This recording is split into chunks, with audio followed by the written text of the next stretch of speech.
who's the greatest contributor? Well, this is in some ways a difficult question because you can find very early on, in fact, um, the elements that suggest that the people reflecting on the Christian revelation in even the 2nd century recognize that there is a arrangement by God by which he intends to bring man into a higher glory, and they recognize that quite early on. But who are the greatest contributors?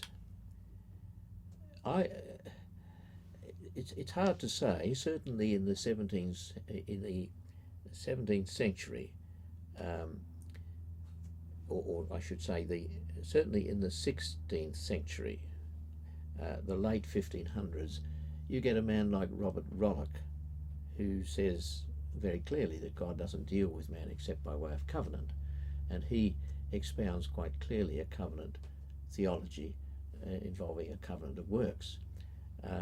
Men before him had hinted at that too, but Rollock's a good example of someone who makes a significant contribution. Another man would be, in fact, John Ball, who was the father of Presbyterianism really in the early 1600s, dies around about 1640, I think is the date, but a book is published a few years later in which he sets out his understanding of the covenant, and that was quite influential in formulating the Westminster Confession. He'd already said these things many years before the confession was formulated. So I think he is a significant contributor. You get others as well. For example, Patrick Gillespie, a Scottish writer, he makes a big contribution too. And there's the development of the other aspect, the covenant of redemption, so-called, or this pact between the members of the Trinity for the salvation of men.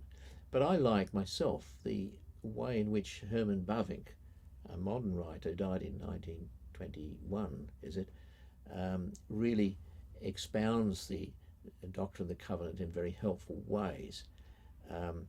Perhaps we shouldn't forget earlier writers.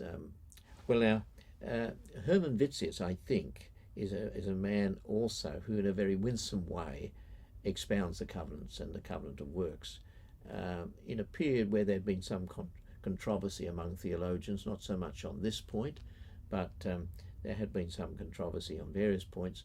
But in the course of his exposition on the covenants, he really gives a very winsome and helpful exposition of the covenant, and I think really makes a good contribution in his understanding of the loving relationship of God to his creatures. And then we come to Herman Bavinck, who round about 1900 in his Reformed Dogmatics really gives a very good presentation of the importance of this doctrine and how it really has big ramifications. So I think those men are probably the ones that immediately come to mind to me: Rollock, Ball, Gillespie, Witsius, and Bavinck. So who's made the biggest contribution? They've all contributed.